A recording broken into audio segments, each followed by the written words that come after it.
Welcome back to the Like, Comment, and Subscribe Alliance. Nailed it. My name's Ryan, and if you're new here, then so am I, because it's been about a year since I've been on this channel. You see, I read books too sometimes, and my actual full-time job isn't enough to satiate Angela, so she needs my free time and labor as well. So if you're thinking of sharing your life with somebody, keep that in mind.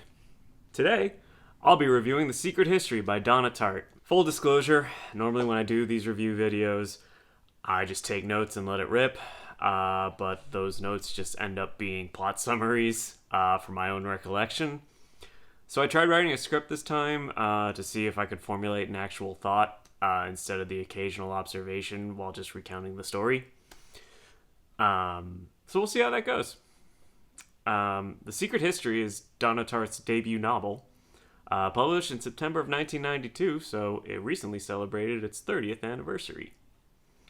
It is credited for the rise of the dark academia subgenre of fiction.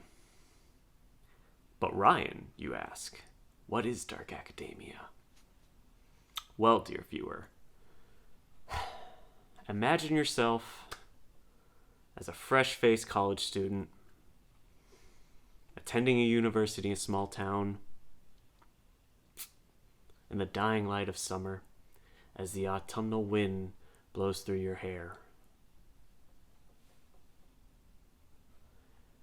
A picture-perfect moment of youth and potential. Now imagine that the vibes are off. I think that's dark academia. I think it's more of an aesthetic than an actual entire genre of literature. But if it's not obvious by now, I'm really out of my element here. This was my first foray into this type of story, and very well might be my last. And I'll be upfront with you. This review is going to be spoiler heavy. I don't know how to give an in-depth review without diving into what transpires in this book. Because the book's whole deal is embodying it's a journey, not the destination type of storytelling. And I'm not trying to, simplify anything either. Donna Tartt actually described this book as a why-done-it. But I'm getting ahead of myself. We don't need to put on the spoiler boiler just yet. Here's my quick review of The Secret History, for those of you who want to click away before the spoilers happen. I don't think this book has aged well through no fault of its own. Although it might be more accurate to say that I have aged out of the target audience. And maybe even for dark academia as a whole,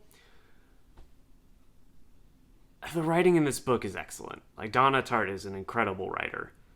And there was a moment in this book where I realized that. As I was approaching the ending, I realized that I felt my perception of the supporting characters had been altered as the main character's perception of the supporting characters was being altered through just the events of the book and realizing that these people aren't how he originally perceived them. And that's a small thing to zone in on, but it's just typically my impression of a book's characters only changes when something dramatic happens. Usually I formulate my opinions pretty early on. So for something to change subtly is not something that happens very often in my experience. But that's not enough for me to recommend this book, because I'm pretty good at suspending my disbelief and just letting a book take me along for a ride. But the issue here is that the fiction doesn't feel like fiction. That seems like a good enough segue to get into the spoiler talks. Throw the boilerplate up, editor Angela. The Secret History is about rich kids getting away with murder. This literally happens every day. This book predicted affluenza.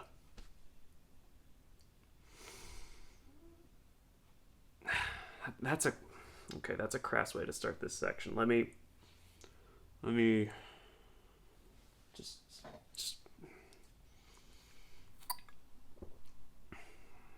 okay. let's back this up. The Secret History focuses on mild-mannered Richard Papin, who is studying Greek at a small college in his hometown of Plano, California, in 1983, when he gets bit by a radioactive philosopher. Oh, sorry, I read the script wrong. He's a Plano man, not Plato man. He finds a brochure for Hampton College, a posh liberal arts school in Vermont, and decides to enroll. Just as an aside, I know that fancy liberal arts colleges are something that a lot of people associate with New England. Hampton College is not real. Vermont is real. He discovers that once he gets to the college that the Greek literature class is taught by only one professor who is very particular about the students he accepts. And the current class only consists of 5 students. So said professor is Julian Moreau. And while Richard's trying to convince him to let him take his class, Richard meets the 5 students that are already enrolled in Greek literature. And they help to endear him to Julian to accept him into Greek studies. So Julian is portrayed as this whimsical and well-traveled father figure for the students, but he's basically a less grounded take on John Keating, Robin Williams' character from Dead Poets Society. Oh, Dead Poets Society. I guess we should talk about that, huh? The setting is similar, to say the least. However, whereas that movie's message was that the arts are as important as the other subjects you learn in school, this book's message is non-existent. Again, Tart herself chose a narrative that focused on a specific event that these college students engaged in. So without further ado, let's introduce the college students that Richard meets in his studies class, or as I like to call them, 5 Guys, Burgers, and Lies. First, we have Henry Winter, the leader of this clique. Of all the students, he's closest to Julian. He's considered a prodigy of linguistics. To paraphrase The Simpsons, Henry is the cause of and solution to all of the gang's problems. Francis Abernathy, probably the most down-to-earth of the students that Richard meets. He expresses the most actual care and friendliness to Richard. He suffers from panic attacks and anxiety after the events that transpire in this book that we're about to get to. But let's finish rounding out the gang here. There's Camilla Macaulay, who is the most sensible member. And then her twin brother, Charles Macaulay, who is the least sensible member of the gang. Charles has a drinking problem by New England college student standards. And I can attest that that's a high threshold. Cheers. What? This is how I got that thing. Wait a minute, you're only 10 years old. Last, and certainly least, of this gang. It's a gang by Vermont standards. Bonnie Cochran. Bunny and his family aren't nearly as rich as the other 4 students. The other 4 students all come from very wealthy backgrounds. Bunny likes to leech money off of them, and he likes to bully them for his own amusement, and he regularly spouts bigoted views. Bunny is the worst, and I feel nothing for him. But there really isn't much character development outside of Francis and maybe Henry. The first impression you're given of them is more or less what stays with you throughout the book. But Ryan, you cry, you made it a point to praise the writing earlier and how the author changes the reader's perceptions of these characters. You're right. Gosh, comment section. You're so smart and talented. Note that I said, and maybe Henry. See? Henry is the most fascinating character in the book. At first, Richard sees him as a cunning strategist who operates well under pressure, only to understand as his plans unravel that he's not nearly as smart as he perceives him to be and really kind of just gets by his monetary resources. Henry's by no means a dullard, but he is not a chess master staying 4 moves ahead of his opponent either. So that's what I meant earlier with that comment. And that's kind of why I said I couldn't review this book without giving away the whole kit and caboodle. So, it's 1983 gives way to 1984, and a new semester starts. Richard is in this Greek class with these 5 rich kids, and a semester passes, and he notices that they're all acting weirder than usual. This is where we learn at some point, before the start of Richard's second semester, the students of the Greek literature class decide to take their studies into a more in-depth examination. Henry, Francis, Charles, and Camilla enact a bacchanal celebration. A what now? See, a bacchanal celebration is how the Romans honored the god Bacchus, or I guess the Greek god Dionysus, if we're, sticking to the whole Greek studies part of this. The ceremony lasted 3 days, involved a lot of drinking, ritual dancing, and other mind-altering substances. The intent is to indulge in as much debauchery as possible to appease the god of wine. After learning of these celebrations and discussing Dionysiac madness, Henry, Francis, Camilla, and Charles decide to try and achieve this madness. And at first they brought Bunny along, but he wasn't taking it very seriously. And they didn't invite Richard because they didn't want him to think that they were weird. Long story short, it worked. They got zooted out of their minds and went insane. Henry killed a guy. They were in the woods, and some poor farmer found a group of 20-somethings huffing paint or whatever, and it was the last thing he ever did. When they get back from this celebration, can we still call it that? They killed somebody, or watched it happen. But when they get back to Henry's apartment, Bunny was there from breaking in and eating his ice cream, and finds out about it. So Bunny starts to blackmail and psychologically torture our Fantastic Four. Wait a second. Group of college students have a big celebration that ends with them killing a bystander, and in the attempt to cover it up, they get persecuted by somebody who knows their secret. Is this the same plot as I Know What You Did Last Summer? Swap out East Coast Port Town with East Coast Mountain Town and age the characters up a bit. Hold on, I gotta check something out.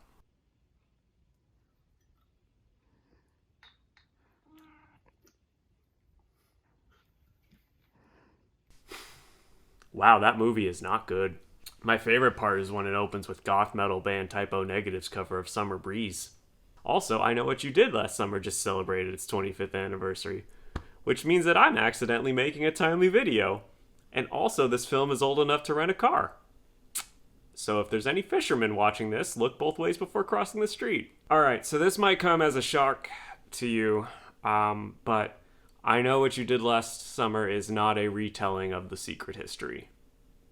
There are some similarities, even in the characters specifically.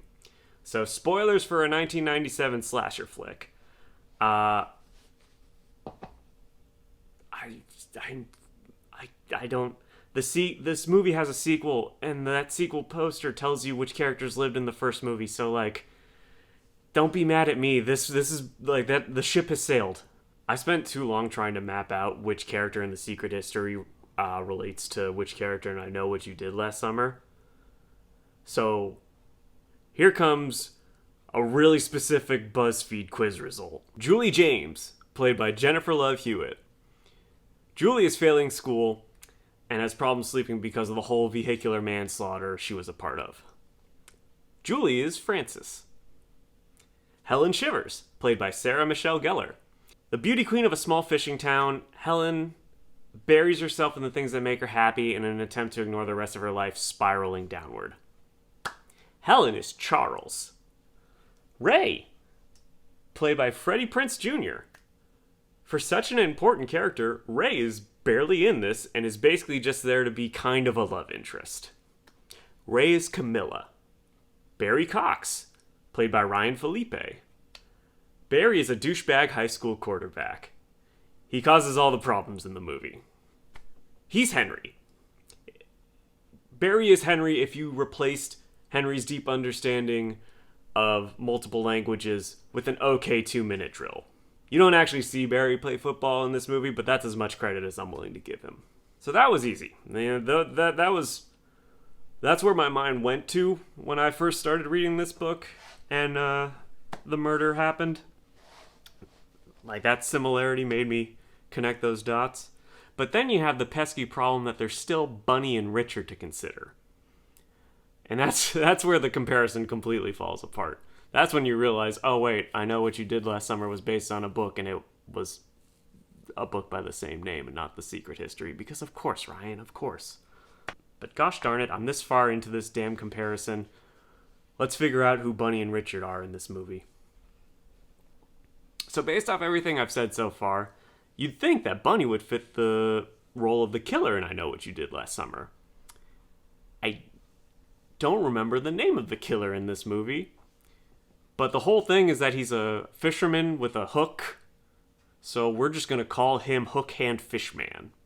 And then where does Richard fit? Well, okay. Let's talk about the other murder in the Secret History, and then we can finish this wild tangent up.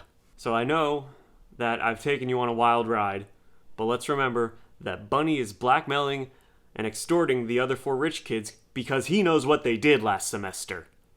So Henry starts plotting of a way to deal with Bunny.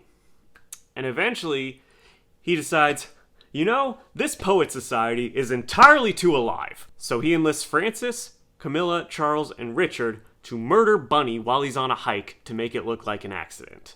And they succeed. They kill him and put his body in like a ravine or something. I don't remember. But Bunny dies. And from there, these students do everything they can to make it appear that they are devastated that their friend is missing. They join search parties, they're getting questioned by the FBI, but all the while they are mentally unraveling. Frances begins having panic attacks, Charles descends into full-blown alcoholism, everybody has insomnia. So, with that context, who is Hook Hand Fishman? Well, since this book isn't actually a slasher flick, there isn't a person we can relate to a big fella in a raincoat killing teenagers. No. In The Secret History, each character responsible for Bunny's death has their own personal Hook Hand Fishman. Even though they get away with murder, some of them did twice, we see everyone spiral mentally, unable to face the reality of their actions. This culminates with a climax that I won't spoil for you. But then we skip forward about 8 years. Richard is the only member of the Greek studies class to actually graduate college. The other members of the Midnight Murder Society drop out and live off their family's money, putting themselves into miserable situations and unfulfilled potential. I think I'm supposed to feel something for these people. I don't.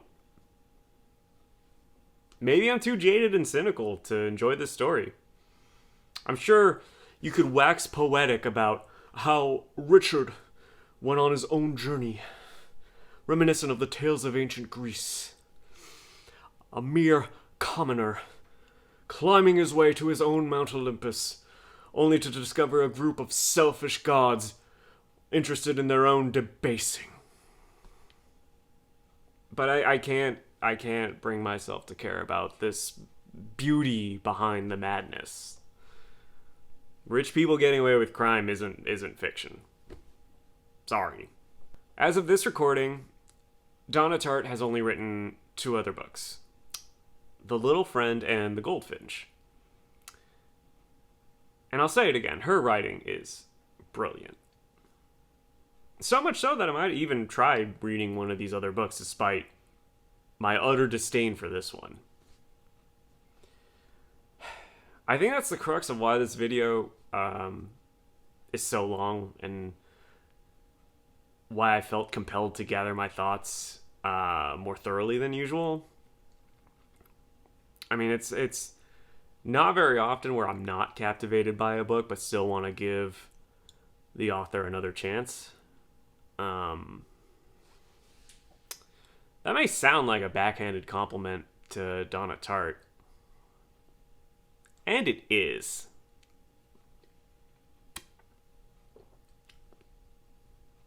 What? Don't look at me like that.